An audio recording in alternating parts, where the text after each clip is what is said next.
राधे राधे, हरे कृष्ण, हर हर महादेव। प्रिय भक्तजनों, सावन मास महात्म्य के दूसरे दिन की कथा में आप सबका बहुत बहुत स्वागत है। आइए सुनते हैं आज का अध्याय। उससे पहले जानिए आज के मुहूर्त के बारे में। आज दिनांक है 31 जुलाई, दिन है शुक्रवार और आज सावन मास के कृष्ण पक्ष की द्वितीय तिथि रात 10:31 तक रहेगी। इसके बाद में तृतीया तिथि प्रारंभ होगी। और अब सुनिए सावन मास महात्म्य के दूसरे दिन का अध्याय। भगवान शिव सनद कुमार जी से बोले, हे महाभाग, आपने उचित बात कही है। हे ब्रह्मपुत्र, आप विनम्र गुणी, श्रद्धालु तथा भक्ति संपन्न श्रोता हैं।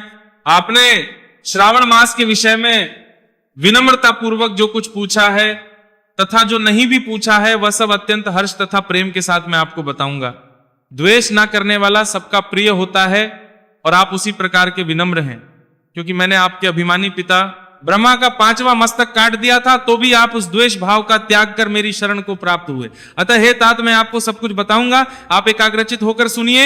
हे योगिन, मनुष्य को चाहिए कि श्रावण मास में नियम पूर्वक नक्त व्रत करे, अर्थात एक समय शुद्ध सात्विक भोजन करे और पूरे महीने भर प्रतिदिन रुद्राभिषेक करे। अपनी प्रिय वस्तु का इस मास में त्याग कर देना चाहिए। पुष्पों, फलों, दांतों, तुलसी की मंजरी तथा तुलसी दलों और बेलुपत्रों से शिव जी की लक्ष्य पूजा करनी चाहिए। 1 करोड़ शिवलिंग बनाना चाहिए और ब्राह्मणों को भोजन कराना चाहिए। महीने भर धारण पारण व्रत अथवा उपवास करना चाहिए। इस मास में मेरे लिए अत्यंत प्रीतिकर पंचामृत अभिषेक करना चाहिए। इस मास में जो जो शुभ कर्म किया जाता है वह अनंत फल देने वाला होता है। हे मुनि, इस माह में भूमि पर सोए ब्रह्मचारी रहे और सत्य वचन बोले। इस मास को के कभी व्यतीत नहीं करना चाहिए। फलाहार अथवा हवष्यान ग्रहण नहीं करना चाहिए। पत्ते पर भोजन करना चाहिए। व्रत करने वाले को चाहिए कि इस मास में शाख का पूर्ण रूप से परित्याग कर दे। हे मुनि श्रेष्ठ, इस मास में भक्ति युक्त होकर मनुष्य को किसी ना किसी व्रत को अवश्य करना चाहिए। सदाचार परायण, भूमि पर शयन करने वाला, प्रातः स्नान करने वाला और जितेंद्रिय होकर मनुष्य को एकाग्र किए गए मन से प्रतिदिन मेरी पूजा करनी चाहिए। इस मास में किया गया पुरुष चरण निश्चित रूप से मंत्रों की सिद्धि करने वाला होता है। इस मास में शिव के केसराक्षर मंत्र का जप अथवा गायत्री मंत्र का जप करना चाहिए और शिव जी की प्रदक्षिणा, नमस्कार तथा वेद पारायण करना चाहिए। पुरुष सूक्त का पाठ अधिक फल देने वाला होता है। इस मास में किया गया ग्रह यज्ञ, कोटि होम, लक्ष्य होम तथा अयुद्ध होम शीघ्र ही फलीभूत होता है और अभीष्ट फल प्रदान करता है। जो मनुष्य इस मास में एक भी दिन व्रतहीन व्यतीत करता है वह महाप्रलय पर्यंत घोर नरक में वास करता है। ये मांस मुझे जितना प्रिय है उतना कोई अन्य मांस प्रिय नहीं है। ये मांस व्यक्ति को अभीष्ट फल देने वाला तथा निष्काम व्यक्ति को मोक्ष प्रदान करने वाला है। हे सतम, इस मास के जो व्रत तथा धर्म है उन्हें मुझसे सुनिए। रविवार को सूर्य व्रत तथा सोमवार को मेरी पूजा व नक्त भोजन करना चाहिए। श्रावण मास के पहले सोमवार से आरंभ कर 3.5 महीने का रोतक नामक व्रत किया जाता है। यह व्रत सभी वांछित फल प्रदान करने वाला है। मंगलवार मंगला गौरी का व्रत, बुधवार व बृहस्पतिवार के दिन इन दोनों वारों का व्रत, शुक्रवार को जीवंतिका व्रत और शनिवार को हनुमान तथा नरसिंह का व्रत करना बताया गया है। हे मुनि, अब तिथियों में किए जाने वाले व्रतों का भी श्रवण करें। श्रावण के शुक्ल पक्ष की द्वितीय तिथि को और तुम्बर नामक व्रत होता है। श्रावण के शुक्ल पक्ष की तृतीय तिथि को गौरी व्रत है। इसी प्रकार शुक्ल की चतुर्थी तिथि को दूर्वा गणपति नामक व्रत किया जाता है। हे मुनि, उसी चतुर्थी का नाम विनायकी चतुर्थी भी है। शुक्ल पक्ष में पंचमी तिथि नागों के पूजन के लिए प्रशस्त होती है। हे मुनि श्रेष्ठ, इस पंचमी को रोरव कल्प आदि नाम से जानिए। षष्ठी तिथि को सुपौधन व्रत और सप्तमी तिथि को शीतला व्रत होता है। अष्टमी अथवा चतुर्दशी तिथि को देवी का पवित्र रोपण व्रत होता है। इस माह के शुक्ल तथा कृष्ण पक्ष की दोनों नवमी तिथियों को नृत्य व्रत करना बताया गया है। शुक्ल पक्ष की दशमी तिथि को आशा नामक व्रत होता है। इस मास में दोनों पक्षों में दोनों एकादशी तिथियों को इस व्रत की कुछ और विशेषता मानी गई है। श्रावण के शुक्ल पक्ष की द्वादशी तिथि को श्री विष्णु का पवित्र रोपण व्रत बताया गया है। इस द्वादशी भगवान श्रीधर की पूजा करके मनुष्य परम गति प्राप्त करता है। उत्सर्जन, उपाकर्म, सभाद्वीप, सभा में उपाकर्म, इसके बाद रक्षाबंधन, पुनः श्रावणाकर्म, सर्प बलि और हैग्रीव का अवतार, ये 7 कर्म पूर्णमासी तिथि को करने हेतु बताए गए हैं। श्रावण मास के कृष्ण पक्ष में चतुर्थी तिथि को संकष्ट चतुर्थी व्रत कहा गया है और श्रावण मास के पक्ष की पंचमी तिथि के दिन मानव कल्पादि नामक व्रत को जानना चाहिए। हे त्रिजोत्तम, कृष्ण पक्ष की अष्टमी तिथि को श्री कृष्ण का पूर्ण अवतार हुआ, इस दिन उनका अवतार हुआ, अतः महान उत्सव के साथ इस दिन व्रत करना चाहिए। हे मुनि श्रेष्ठ, इस अष्टमी को मनुवादी तिथि जानना चाहिए। श्रावण मास की अमावस्या तिथि को पिठौरा व्रत कहा जाता है। इस तिथि कुशों का ग्रहण और वृषभों का पूजन किया जाता है। इस मास में शुक्ल पक्ष की प्रतिपदा तिथि से लेकर सब तिथियों के पृथक पृथक देवता है। प्रतिपदा तिथि के देवता अग्नि, द्वितीय तिथि के देवता ब्रह्मा, तृतीय तिथि की गौरी और चतुर्थी के देवता गणपति हैं, पंचमी के देवता नाग हैं और षष्ठी के देवता कार्तिकेय हैं, सप्तमी के देवता सूर्य और अष्टमी के शिव हैं, नवमी की देवी दुर्गा, दशमी के देवता यम और एकादशी तिथि के देवता विश्वदेव कहे गए। द्वादशी के विष्णु तथा त्रयोदशी के देवता कामदेव हैं। चतुर्दशी के देवता शिव, पूर्णिमा के देवता चंद्रमा और अमावस्या के देवता पितृ हैं। ये सब तिथियों के देवता कहे गए। जिस देवता की जो तिथि हो उस देवता की उस तिथि में अवश्य ही पूजा करनी चाहिए। प्रायः में अगस्त का उदय होता है। हे मुनि, अब मैं उस काल को बता रहा हूं, आप एकाग्र चित्त होकर सुनिए। सूर्य के सिंह राशि में प्रवेश करने के दिन से जब 12 अंश 40 घड़ी व्यतीत हो जाती है तब अगस्त का उदय होता है। उसके 7 दिन पूर्व से अगस्त को अर्घ्य प्रदान करना चाहिए। 12 मासों में सूर्य पृथक पृथक नामों से जाने जाते हैं। उनमें से श्रावण में सूर्य गभस्ती नाम वाला होकर तपता है। इस मास में मनुष्यों को भक्ति संपन्न होकर सूर्य की पूजा करनी चाहिए। हे सतम, 4 मासों में जो वस्तुएं वर्जित हैं उन्हें भी सुनिए। श्रावण मास में भाद्रपद में दही का त्याग कर देना चाहिए। इसी प्रकार अश्विन में दूध तथा कार्तिक में दाल का परित्याग कर देना चाहिए। यदि इन मासों में इन वस्तुओं का त्याग नहीं कर सके तो केवल श्रावणोक्त वस्तुओं का त्याग करने से मानव उसी फल को प्राप्त कर लेता है। हे मानव, ये बात मैंने आपसे संक्षेप में कही है। हे मुनि श्रेष्ठ, इस मास के व्रतों और धर्मों के विस्तार को सैकड़ों वर्षों में भी कोई नहीं कह सकता। मेरी अथवा श्री विष्णु की प्रसन्नता के लिए संपूर्ण रूप से व्रत करना चाहिए। परमार्थ की दृष्टि से हम दोनों में भेद नहीं है। जो लोग करते हैं वे अवश्य ही नरकगामी होते हैं। अतः हे सनत कुमार, आप श्रावण मास में धर्म का आचरण कीजिए। प्रिय भक्तजनों, इस प्रकार श्रावण मास महात्म्य के दूसरे दिन का अध्याय पूर्ण हुआ। इसके आगे का वृतांत आप सभी तीसरे अध्याय में अवश्य सुनिएगा। अब सुनिए चातुर्मास महात्म्य का दूसरा अध्याय। चातुर्मास में भगवान के शयन करने पर प्रतिदिन स्नान के अंत में श्रद्धा युक्त चित्त से पितरों का तर्पण करना चाहिए। इससे महान फल की प्राप्ति होती है।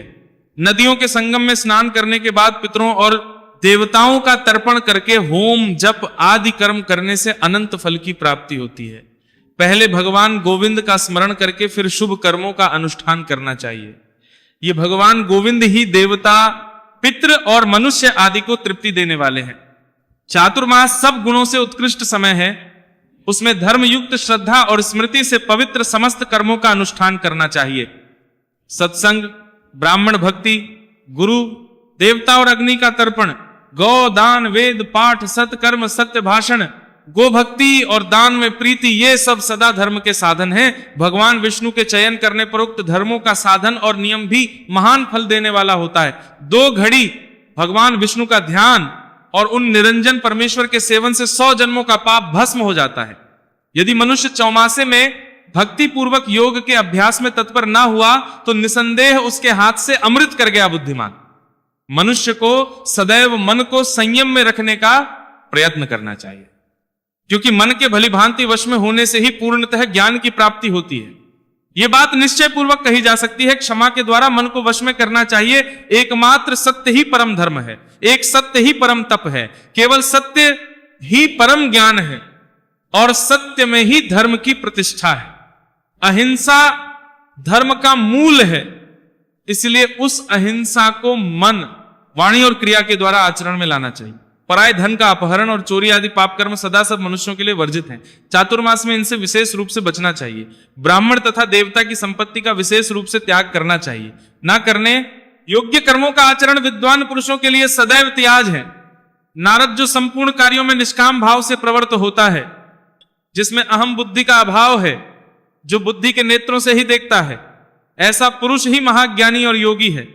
मनुष्यों के शरीर में यह अहंकार विष है, अतः सदैव त्याग देने योग्य है। मनुष्य कामना के त्याग द्वारा क्रोध और लोभ को जीते ऐसे मनुष्य के सहस्त्रों पाप उसके शरीर से निकलकर सहस्त्र टुकड़ों में नष्ट हो जाते हैं। शांति के द्वारा मोह और मन को जीतकर विचार के द्वारा शांति भाव को अपनाना चाहिए। संतोष से भी शांति का उदय होता है, जो अपनी कोमलता और सरलता के द्वारा ईर्ष्या भाव को दबा देता है। यह मनुष्य चातुर्मास में जीव दया विशेष धर्म है। प्राणियों से द्रोह करना कभी भी धर्म नहीं माना गया है, अतः सदा सब मासों में भूत द्रोह का परित्याग करना चाहिए। मनुष्य पुरुष इस भूत द्रोह को सहस्त्रों पापों का मूल बताते हैं, इसलिए मनुष्यों को सर्वथा प्रयत्न करके प्राणियों के प्रति दया करनी चाहिए। सब प्राणियों के हृदय में सदा भगवान विष्णु विराज रहे हैं। जो उन प्राणियों से द्रोह करने वाला है, उसके द्वारा भगवान का ही तिरस्कार होता है। जिस धर्म में दया नहीं है वह दूषित माना जाता है। दया के बिना ना विज्ञान है, ना धर्म होता है और ना ज्ञान ही होता है।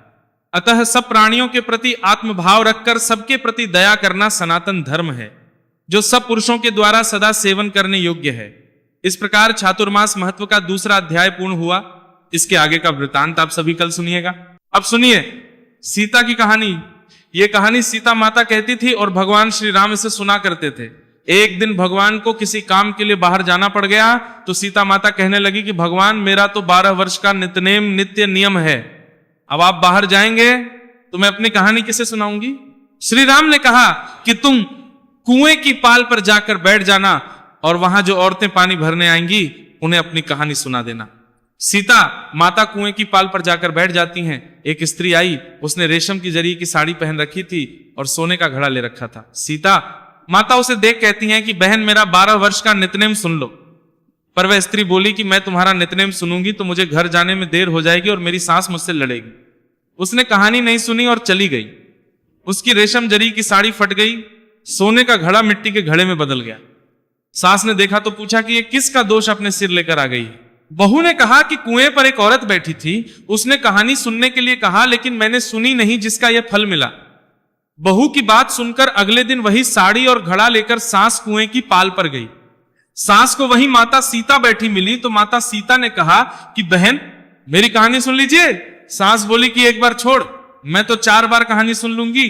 राम आए, लक्ष्मण आए, देश के पुजारी आए, नित्यनेम का नेम लाए, आओ राम बैठो राम, तपी रसोई जियो राम, माखन मिश्री खाओ राम, दूध बताशा पियो राम, सूत के पल का मुठो राम, शाल दुशाला पोठो राम, शाल दुशाला ओढ़ो राम, जब बोलूं जब राम ही राम, राम संवारें सबके काम खाली, घर भंडार भरेंगे, सबका बेड़ा पार करेंगे, श्री राम जय जय राम। सास बोली कि बहन कहानी तो बहुत अच्छी लगी। कहानी सुनकर सास घर चली गई और उसकी साड़ी फिर से रेशम जरी की बन गई। मिट्टी का घड़ा फिर सोने के घड़े में बदल गया। बहू कहने लगी सासू मां आपने ये सब कैसे किया। सास ने कहा कि बहू तू दोष लगा के आई थी और मैं अब दोष उतार कर आ रही हूं। बहू ने फिर पूछा कि वह कुएं वाली स्त्री कौन है। सास बोली कि वे सीता माता थी, वे पुराने से नया कर देती हैं, खाली घर में भंडार भर देती हैं, वे लक्ष्मी जी का वास घर में कर देती हैं, आदमी की जो भी इच्छा हो उसे पूरा कर देती हैं। बहू बोली कि ऐसी कहानी मुझे भी सुना दो। सास बोली कि ठीक है तुम भी सुनो। और सास ने कहानी शुरू की। राम आए, लक्ष्मण आए, देश के पुजारी आए, नित्यनेम का नेम लाए, आओ राम बैठो राम, तपी रसोई जियो राम, माखन मिश्री खाओ राम, दूध बताशा पियो राम, सूत के पल का मुठो राम, शाल दुशाला पोठो राम, शाल दुशाला ओढ़ो राम, जब बोलूं जब राम ही राम, राम संवारें सबके काम खाली, घर भंडार भरेंगे, सबका बेड़ा पार करेंगे, श्री राम जय राम। कहानी सुनकर बहू बोली कि कहानी तो बहुत अच्छी है। सास ने कहा कि ठीक है इस कहानी को रोज क्या करेंगे। अब सास बहू रोज सवेरे उठती, नहाती धोती और पूजा करने के बाद नित्यनेम की सीता की कहानी कहती। एक दिन उनके यहां एक पड़ोस की औरत आई और बोली कि बहन जरा सी आंच देना। तो वो बोली कि आंच तो अभी हमने जलाई ही नहीं। पड़ोसन ने कहा कि तुम सुबह 4 बजे से उठकर क्या कर रही हो। फिर उन्होंने कहा कि सुबह उठकर हम पूजा करते हैं, फिर सीता माता की नित्यनेम की कहानी कहते हैं। पड़ोसन ने उनकी बात सुनकर फिर कहा कि सीता माता की कहानी कहने से तुम्हें क्या मिला। वे बोली कि इनकी कहानी कहने से घर में भंडार भर जाते हैं, सारे काम सिद्ध होते हैं, मन की इच्छा भी पूरी होती है। पड़ोसन कहती है कि बहन तुसी कहानी तो मुझे भी सुना दो। फिर वह बोली कि ठीक है तुम भी यह कहानी सुन लो। राम आए, लक्ष्मण आए, देश के पुजारी आए, नित्यनेम का नेम लाए, आओ राम बैठो राम, तपी रसोई जियो राम, माखन मिश्री खाओ राम, दूध बताशा पियो राम, सूत के पल का मोठो राम, शाल दुशाला पोठो राम, शाल दुशाला ओढ़ो राम, जब बोलूं जब राम ही राम, राम संवारे सबके काम खाली, घर भंडार भरेंगे, सबका बेड़ा पार करेंगे, श्री राम जय जय राम। सारी कहानी सुनने के बाद पड़ोसन कहने लगी, बहन कहानी तो मुझे बहुत अच्छी लगी। अब वो पड़ोसन भी नितनेम सीता माता की कहानी कहने लगी। कहानी कहने से सीता माता ने पड़ोसन के भी भंडार भर दिए। अब तो पूरे मोहल्ले में नितनेम की कथा चल पड़ी, हर किसी की मनोकामना पूरी होने लगी। हे सीता माता, जैसे आपने उनके भंडार भरे वैसे ही आप हमारे भी भंडार भरना, कहानी सुनने वाले के भी और हुंकार भरने वाले के भी। सभी प्रेम से बोलिए सीता माता की जय। प्रिय श्रोताओं, अब सुनिए, संत एकनाथ जी की कथा। अपने घर में संत एकनाथ कुछ मित्रों को लेकर कीर्तन कर रहे थे। अचानक उन्हें लगा जैसे कमरे में बाहर धम्म से आवाज हुई, कोठरी के बाहर आए, कीर्तन रुक गया। एक आदमी रोशनी लेकर बाहर आया तो देखा कि घर की दीवार के पास कोई आदमी जमीन पर से उठने का प्रयास कर रहा है। लोगों को शक हुआ कि शायद चोरी करने आया था और गिर पड़ा है। एक नाथ ने पास जाकर सहारा देते हुए उसे उठाया और कहा, अरे ये तो बेहोश हो गया है।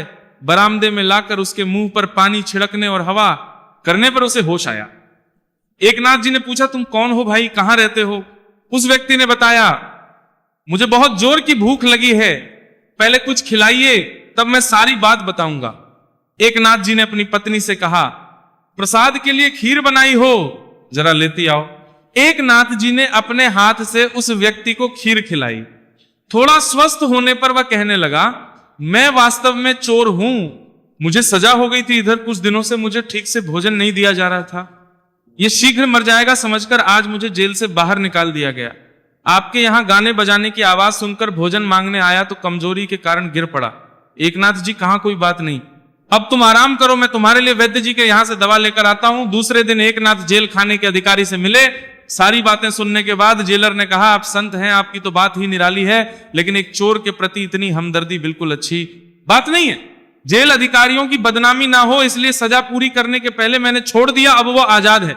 वहां से वापस के बाद एकनाथ ने उस चोर से कहा, उद्धव, अगर तुम सामान्य ढंग से जीवन व्यतीत कर सको तो तुम्हें मेरे यहां स्थान मिल जाएगा। दिन में घर का कामकाज करना और शाम को भजन। अब अंधे को क्या चाहिए, दो आंखें। चोर को भला कौन आश्रय देता, संत एकनाथ जी का। लेकिन यह व्यवहार उनके मित्रों को पसंद नहीं आया, वे उद्धव के रखने का विरोध करने लगे। तो एकनाथ जी ने समझाते हुए कहा कि कुसंगत इसने अपराध किया, अब अगर मेरे साथ रहकर ना सुधरा तो उसका भाग्य।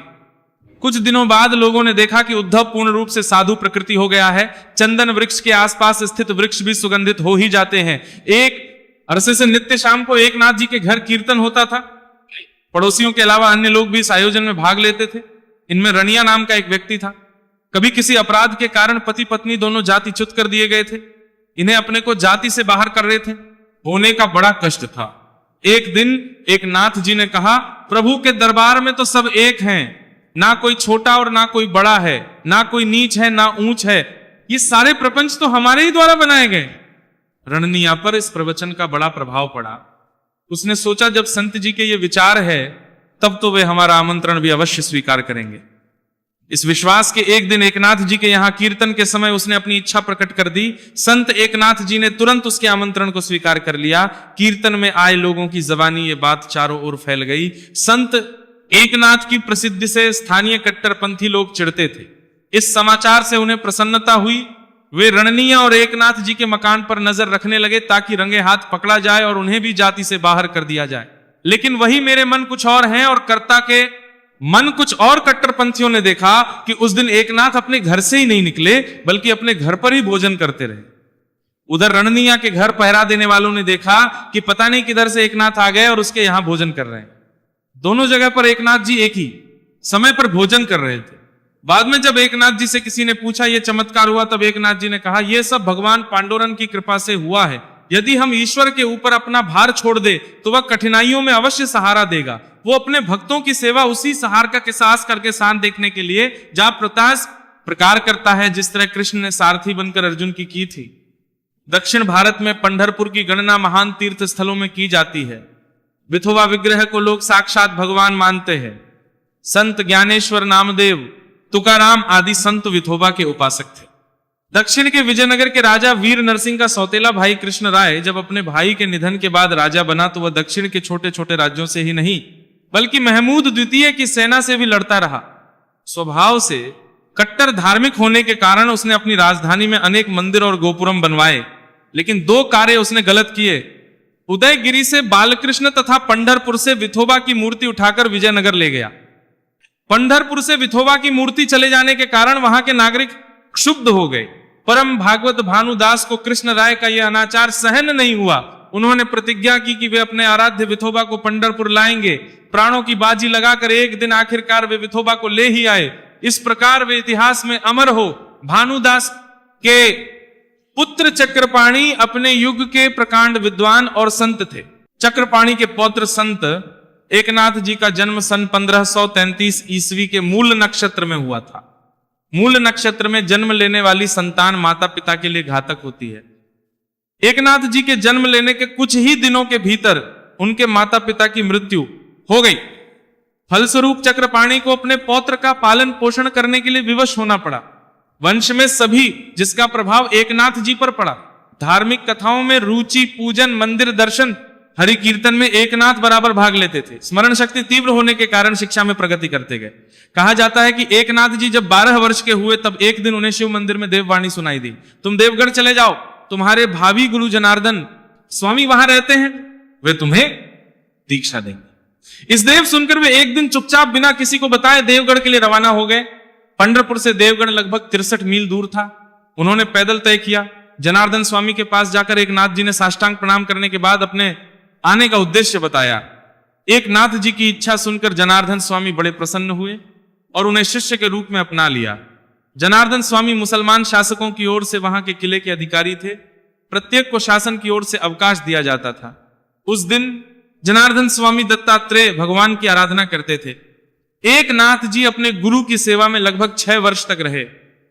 पानी लाना, गुरु को स्नान कराना, भोजन के बाद पैर दबाना आदि सेवा कार्य अत्यंत लगन से करा करते थे। उनके कार्यों से प्रसन्न होकर जनार्दन स्वामी ने उन्हें किले का हिसाब किताब रखने की जिम्मेदारी दे दी। एक बार तो हिसाब करते समय एकनाथ जी काफी परेशान हुए। रोकड़ लिखने में कहां भूल हुई है पता ही नहीं चल पा रहा था। आधी रात के बाद जब उन्हें अपनी गलती मालूम हुई तो वे प्रसन्न होकर तालियां बजाने लगे और तभी जनार्दन स्वामी की नींद खुल गई। ताली बजाने का कारण जान लेने के बाद उन्होंने कहा कि जिस तन्मयता के साथ तुमने सामान्य रकम के लिए श्रम किया, अगर तुम इसी तन्मयता के साथ ईश्वर की आराधना करो तो उनका दर्शन सहज ही प्राप्त कर लोगे। अपने गुरु के इस आशीर्वाद को पाकर एकनाथ जी आत्मविभोर हो गए। जनार्दन स्वामी एकनाथ जी की भक्ति और सेवा से प्रसन्न होकर एक दिन उन्हें अपने साथ लेकर देवगिरी के जंगल में स्थित पहाड़ की चोटी पर ले गए, जहां एक बहुत सुंदर झील थी। यहां आकर स्वामी जनार्दन ने कहा कि अब तुम यहीं बैठकर तपस्या करो। ये याद रखना कि यहां भगवान दत्तात्रेय बराबर भिन्न भिन्न रूप में आते हैं। अगर वे भयानक रूप में भी प्रकट हो तो तुम डरना मत, उनकी स्तुति करना। ठीक उसी समय एक साधु एक कुत्तिया को लेकर आया। साधु को एक खाल लपेटे हुए था। उन्होंने जनार्दन स्वामी को एक बर्तन देकर कुत्तिया का दूध धोने की आज्ञा दी। दूध धो जाने पर उसमें कुछ रोटी के टुकड़े डालकर उसे तीनों व्यक्ति खाने लगे। भोजन के बाद एक नाथ जी को बर्तन साफ करने का आदेश मिला और झील से वापस आए तो देखा कि भगवान दत्तात्रेय अपने असली स्वरूप में खड़े हैं। एकनाथ जी ने उन्हें साष्टांग प्रणाम किया और उन्हें आशीर्वाद देकर भगवान दत्तात्रेय अंतर ध्यान हो गए। देवगिरी के पास ही सुलभ पर्वत है जिसे शूलभंजन कहते हैं। कभी मार्कंडेय या ऋषि यह तपस्या करते थे। इस पर्वत पर सूर्य कुंड है। नित्य सूर्य कुंड में स्नान करने के बाद दीक्षा गुरु जनार्दन स्वामी द्वारा बताए गए मंत्र का जाप एकनाथ जी करा करते थे। कहा जाता है कि अक्सर कोई सांप आकर उनसे लिपट जाता था। यही उन्हें भगवान श्री कृष्ण के दर्शन हुए। अपनी तपस्या समाप्त कर एकनाथ जी पुनः गुरु के पास वापस आ गए और इस पे जितनी घटनाएं हुई थी उनका विस्तार से वर्णन किया। सारी बातें सुनने के बाद गुरु ने कहा कि अब तुम भारत के तीर्थों का दर्शन करो और भगवान दत्तात्रेय के धर्म का प्रचार करो। गुरु से पाकर वे तीर्थ यात्रा के उद्देश्य से रवाना हो गए। नासिक, काशी, मथुरा होते हुए उत्तर की ओर चले गए। वहां अनेक संतों के सत्संग का लाभ उन्होंने उठाया। संतों की एक टोली के साथ वे पुनः वापस प्रयाग आए। उन्होंने देखा कि सभी संत कावड़ों में जल लेकर रामेश्वर यात्रा के लिए जाने वाले हैं। एक नाथ जी ने सोचा कि इन संतों के साथ रामेश्वर यात्रा का लाभ उठाना चाहिए, तो कांवर में लेकर वे भी संतों के साथ रामेश्वर की ओर रवाना हो गए। रास्ते में रेगिस्तान आया। दोपहर का समय था, गर्मी का मौसम। ऊपर से सूर्य और नीचे धरती तप रही थी। इसी मरुभूमि में एक गधा प्यास से छटपटा रहा था। तीर्थ यात्रियों का दल वहां पहुंचा, सभी लोगों की आंखों में करुणा के भाव आए, लेकिन किसी ने दया नहीं की। आसपास कोई जलाशय भी नहीं था। कावरी का रामेश्वर के अर्घ के लिए है और एक एक करके यात्री आगे बढ़ते गए। अचानक संतों ने पीछे मुड़कर एक अद्भुत दृश्य देखा। एकनाथ जी प्यासे गधे के पास बैठकर कलश का जल उसके मुंह पर उड़ेल रहे हैं। तो एक संत ने कहा, एकनाथ ये क्या, इतना पवित्र जल इतनी दूर से देवादिदेव रामेश्वर जी के लिए लेकर आ रहे हो और उसका ये उपयोग। एकनाथ जी ने कहा, ये पशु भी तो उन्हीं का अंश है। ये गधा कहां है? साक्षात रामेश्वर ही मुझसे पानी मांग रहे हैं, मैं तो उनका अभिषेक कर रहा हूं। संतों ने कहा, अत्यधिक गर्मी के कारण एकनाथ का मस्तिष्क विकृत हो गया है लगता है। फिर सभी लोग उन्हें वहीं छोड़कर आगे बढ़ाए। थोड़ी ही देर बाद एकनाथ जी ने देखा साक्षात भगवान उनके सामने प्रकट होकर आशीर्वाद दे रहे हैं। फिर यहां से द्वारका आदि स्थानों की यात्रा करने के बाद बैठन चले आए। आकर वे सीधे अपने घर न जाकर एक मंदिर में ठहर गए। अब तक पर जटा, लंबी दाढ़ी और पहनावा साधुओं की तरह हो गया था। उनके इस रंग रूप को देखकर लोग उन्हें पहचान नहीं सके। नित्य शाम को एकनाथ जी भागवत कथा पाठ करते थे। जातव्य है कि संत एकनाथ जी ने मराठी में भागवत पर टीका लिखी है। भागवत पुराण के 11वें स्कंद का उन्होंने मराठी में अनुवाद भी किया था। इसके अलावा भावार्थ, रामायण और रुक्मणी स्वयंवर भी लिखा था। संत की अमर कृति ज्ञानेश्वरी की प्रामाणिक प्रतिलिपि प्रकाशित कराई थी। एक दिन एकनाथ जी के कुल पुरोहित मंदिर दर्शन करने आए तो उन्हें इस साधु पर शंका हुई। वे बिना कुछ प्रश्न किए तुरंत एकनाथ जी के घर गए और उन्होंने एकनाथ जी के दादा चक्रपाणी से कहा, काका जी, आपका एक नाथ आ गया है। शिव मंदिर में जो बाबा नित्य भागवत कथा कहता है वही है, और मेरी इच्छा है कि आप मेरे साथ चलें। हम दोनों के साथ देखकर वो चौंक उठेगा। चक्रपाणी जी हर्ष से उछल पड़े। उन्होंने पूछा, बाबा ही चक्रपाणी है, ये कैसे मालूम हुआ? तब कुल पुरोहित ने कहा, तीर्थ यात्रा के सिलसिले में एक बार मैं दौलताबाद गया था। स्वामी जनार्दन के यहां भी उनका दर्शन करने गया। तब पता चला कि एकनाथ को स्वामी जी ने दीक्षा दी है। उन दिनों वहां एकनाथ नहीं था। गुरुदेव की आज्ञा अनुसार तीर्थ यात्रा करने निकल गया था। आप मेरे साथ चलिए सही, अगर वो एकनाथ ना हुआ तो हम वापस आ जाएंगे। तब दोनों व्यक्ति शिव मंदिर आए। इन्हें देखते ही परंपरा के अनुसार एकनाथ जी ने दोनों आराध्यों के चरण स्पर्श कर प्रणाम किया। इतने दिनों के बाद अपने पौत्र को पाकर चक्रपाणी आनंद से विवल हो उठे। दादा के अनुरोध पर एकनाथ घर आकर रहने लगे। तब एक दिन दादा ने कहा, एकनाथ अब विवाह करके घर बसा ले। जीते जी तो ग्रस्त के रूप में देख तो लूं। लेकिन एकनाथ जी विवाह के लिए राजी नहीं हुए। जब यह समस्या कुल पुरोहित के सामने आई तो उन्होंने चक्रपाणी जी से कहा, काका आप बेफिक्र रहिए, मैं इसका प्रबंध करता हूं। और दूसरे दिन कुल पुरोहित दौलताबाद की ओर रवाना हो गए। वहां जाकर उन्होंने जनार्दन स्वामी से एकनाथ जी के बारे में सारी बातें सुनाई। दादा दादी के दुहक की बातें भी विस्तार से बताई। उन्होंने कहा, अगर एकनाथ का विवाह नहीं हुआ तो इतने महान पंडित का घराना ही चौपट हो जाएगा। भानुदास का तो वंश ही समाप्त हो जाएगा। जनार्दन स्वामी कहने लगे, नहीं ऐसा नहीं होगा, मैं एकनाथ के नाम पत्र दे रहा हूं, उसे जाकर दे दीजिएगा। गुरु की आज्ञा मानना शिष्य का धर्म है। तब जनार्दन स्वामी से आज्ञा पत्र लेकर कुल पुरोहित वापस आए। जब उस पत्र को एकनाथ जी के सामने रखा गया तब तो वे इस आज्ञा पालन करने के लिए विवश हो गए। इस प्रकार उनका विवाह गिरिजाबाई से हो गया। इस विवाह से दादा दादी के अलावा स्वयं एकनाथ जी भी प्रसन्न थे। गिरिजाबाई परिवार के सभी लोगों की सेवा में तत्पर रहती थी। इस प्रकार से एकनाथ जी का परिवार सात्विक जीवन व्यतीत कर रहा था। वास्तव में एकनाथ जी दक्षिण भारत के महान संत थे। नित्य गोदावरी में स्नान करने के बाद भगवान का पूजन करते, शाम को कीर्तन का आयोजन करते और आगत अतिथियों की सेवा करते हुए जीवन व्यतीत करते थे। कहा जाता है कि एक बार इनके घर कुछ चोर आ गए थे। उनका विश्वास था कि जब इतना उत्सव करते हैं, अतिथियों को खिलाते हैं, तब तो इनके पास मोटी रकम जरूर होगी। और रात को घर के बर्तनों की चोरी करने के बाद चोरों का समूह पूजा घर में आया तो देखा कि एकनाथ जी ध्यान मग्न होकर पूजा कर रहे हैं। उन्हें हालत में देखकर चोर तो डर गए। तुरंत पूजा गृह से बाहर आए तो सभी दृष्टिहीन हो गए। किसी को कुछ नहीं दिखाई दिया। फलता इधर उधर बहक कर गिर पड़े। एकनाथ का ध्यान भंग हुआ। वे इन चोरों के पास आए। उन्हें समझते देर नहीं लगी कि ये लोग चोरी करने आए। तब उन्होंने कहा, भाई आप लोग क्यों कष्ट कर रहे हैं? मुझसे कहते तो मैं आपको सारा सामान दे देता। बगल के कमरे में और भी सामग्री है, उसे भी ले जाइए। अब तो चोरों ने हाथ जोड़ते हुए कहा, महाराज हमसे गलती हो गई, क्षमा कर दीजिए, हमें कुछ भी दिखाई नहीं दे रहा, हमें कुछ भी नहीं चाहिए, आप कृपा करके हमें दृष्टि दान दे दीजिए। एकनाथ जी समझ गए कि भगवान ने अपने भक्त की रक्षा के लिए इन्हें ये सजा दी है। उनका हृदय करुणा से भर गया। चोरों की आंखों पर हाथ फेरते ही उन्हें खोई हुई दृष्टि पुनः प्राप्त हो गई। फिर एक नाथ जी ने, अब जो इच्छा हो सब कुछ ले जा सकते हो। चोरों ने उनके पैर पकड़ते हुए कहा, महाराज जी अब ऐसी गलती हम नहीं करेंगे, कृपया आप हमें क्षमा कर दें। एक नाथ जी की बढ़ती प्रतिष्ठा से एक मुसलमान काफी चढ़ गया था। वह इनकी मर्यादा को भंग करने का उपाय सोचता रहता। गोदावरी से स्नान करके जैसे ही वे उसके दरवाजे के सामने से गुजरते, वैसे ही वह तुलना करके मुंह का पानी इन पर फेंक देता था। अपवित्र के कारण वे पुनः स्नान करने चले जाते। वापस आते ही वो फिर पहले वाली हरकत करता था। एक दिन तो उसने 108 बार बदमाशी की, अंत में हार कर उसने ही क्षमा मांग ली। इस प्रकार की अनेक घटनाएं उनके जीवन में हुई। जब उन्होंने अपनी के कारण उन अपराधियों को क्षमा कर दिया, एक बार वे संत ज्ञानेश्वर जी की समाधि, जो कि पूना नगर से लगभग 12 मील दूर है, वहां पर दर्शन करने गए। मार्ग में संत ज्ञानेश्वर ने उन्हें स्वप्न में आदेश दिया कि उनकी समाधि पर जो लताएं लिपट गई हैं उन्हें हटा दें। एक नाथ जी के दादा दादी का देहांत हो गया था। पितृपुरुषों के उद्देश्य से उन्होंने श्राद्ध का आयोजन किया। निश्चितन ब्राह्मण भोजन था कि ब्राह्मण बड़े कट्टर थे। भोजन बन जाने के बाद अचानक उसी समय एक नाथ जी के दरवाजे के समीप से कुछ हरिजन गुजरते हुए आपस में कहने लगे, आज तो संत के यहां बड़ा सुस्वादु भोजन बन रहा है, लोग बड़े चाव से खाएंगे, कितनी बढ़िया सुगंध है। तो दूसरे ने कहा, सुगंध से पेट भर ले ऐसा भोजन हम लोगों के भाग्य में कहां है। बाहर एक नाथ जी ने इस बातचीत को सुनकर कहा कि तुम लोग ठहरो, मैं ये भोजन तुम लोगों को खिलाऊंगा। एक काम करो, मैं जब तक प्रबंध कर रहा हूं तब तक तुम लोग अपने अपने घर से बाल लाना है। गोपाल और अपनी पत्नियों को ले आओ। कुछ देर बाद एक नाथ जी के दरवाजे पर हरिजनों की भीड़ लग गई। भोजन से तृप्त होने के बाद सभी एक नाथ जी की जय जयकार करते हुए चले गए।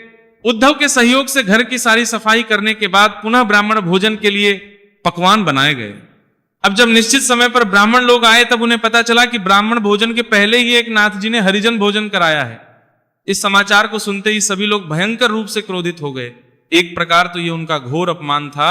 ब्राह्मणों को शुद्ध होते देखकर एक नाथ जी ने हाथ जोड़ते हुए कहा कि ठीक है कि मैंने हरिजनों को खिलाया है। पकवान की गंध से वे लालायित हो उठे थे, पर मैंने फिर से नए सिरे से सारी सफाई करके आप लोगों के लिए भोजन बनवाया है। अपवित्रता कहीं नहीं है।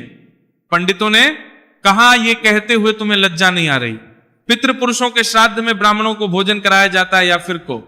अरे जो घर में हरिजन खा चुके हैं उस घर के उच्चिष्ट स्थान पर हम भोजन करेंगे? शूद्रों के भोजन से तुम्हारा घर ही नहीं बल्कि तुम्हारा सारा परिवार अपवित्र हो गया है। जब से तुम यहां आए हो केवल अनाचार ही फैला रहे हो। अब भविष्य में कोई भी ब्राह्मण तुम्हें स्पर्श तक नहीं करेगा। काफी अनुनय विनय करने पर भी ब्राह्मणों के साथ में सामना यह का हृदय नहीं पसीजा। एक नाथ जी को संत ज्ञानदेव जी के जीवन की घटना याद आ गई। इसी प्रकार की घटना उनके जीवन में भी हुई थी। कट्टरपंथी ने उनके यज्ञोपवीत में बाधा डाली थी। ब्राह्मणों के इस व्यवहार से दुखी होकर अब वे अपने कमरे में आए। पत्नी ने पूछा, अब क्या होगा? एक नाथ जी ने कहा, प्रभु की यही इच्छा थी, चिंता मत करो, सारी सामग्री ले आओ, श्राद्ध की समस्त क्रियाएं मैं करूंगा, आगे ग्रहण करना या ना करना सब कुछ भगवान विठोबा पर निर्भर करता है। 3 पीढ़ियों के लिए 3 आसन, 3 थालियां आदि रखे गए। एक नाथ जी ने को स्मरण करते हुए अपने पितृ पूर्वजों का आह्वान किया। इस आयोजन में ब्राह्मण नहीं आए थे, परंतु परिवार के लोगों के अलावा पड़ोसी उपस्थित थे। श्राद्ध क्रिया समाप्त होने के बाद शेष लोगों को भोजन परोसा गया। ठीक उसी समय उपस्थित सभी लोगों ने देखा कि प्रथम थाली पर पितामह भानुदास, द्वितीय थाली पर पितामह चक्रपाणी और तृतीय थाली पर पिता सूर्य नारायण श्राद्ध अनुग्रहण कर रहे हैं। ये एक घटना थी जिसकी कोई कल्पना नहीं कर सका था। बातों ही बातों में इस घटना का प्रचार तेजी से हुआ और कट्टर ब्राह्मण मंडली पर तो मानो वज्रपात हो गया हो। उन्हें यह समझते देर नहीं लगी कि एक नाथ जी वास्तव में उच्च कोटि के संत हैं, अन्यथा ऐसा चमत्कार कैसे होता। वे अपने व्यवहार पर लज्जित हो उठे। सभी लोग एक नाथ जी के निकट आकर क्षमा मांगने लगे और ये कि भविष्य में कभी वे एक नाथ जी के साथ दुर्व्यवहार नहीं करेंगे। एक नाथ जी ने सबसे बड़ा कार्य किया। भागवत धर्म का प्रचार और तत्कालीन समाज सुधार, भजन कीर्तन करना उनके कर्तव्य के अंग थे। कुछ दिनों के बाद एक नाथ जी ने स्वतः अनुभव किया कि अब उनके महाप्रयाण करने का समय आ गया है। एक दिन उन्होंने संत ज्ञानेश्वर की तरह भविष्यवाणी की कि फाल्गुन सृष्टि को वे महाप्रयाण करेंगे। अपने भक्तों और शिष्यों के साथ वे गोदावरी तट पर आए। मार्ग में गुरु प्रदत्त मंत्र का जाप करते रहे। नदी किनारे आकर उन्होंने लोगों को उपदेश देना प्रारंभ किया। उनका अंतिम संदेश था, कलयुग में भगवान नाम के अलावा मोक्ष प्राप्त करने का अन्य कोई साधन नहीं है। अगर तुम्हें अंत काल में मोक्ष चाहिए तो नित्य नाम जपते रहना। और इसके बाद उनका शरीर गोदावरी तट स्थित लक्ष्मी तीर्थ में विलीन हो गया। प्रिय भक्तजनों, ये थी संत एकनाथ जी की कथा। सभी प्रेम से बोलिए संत एकनाथ जी की जय।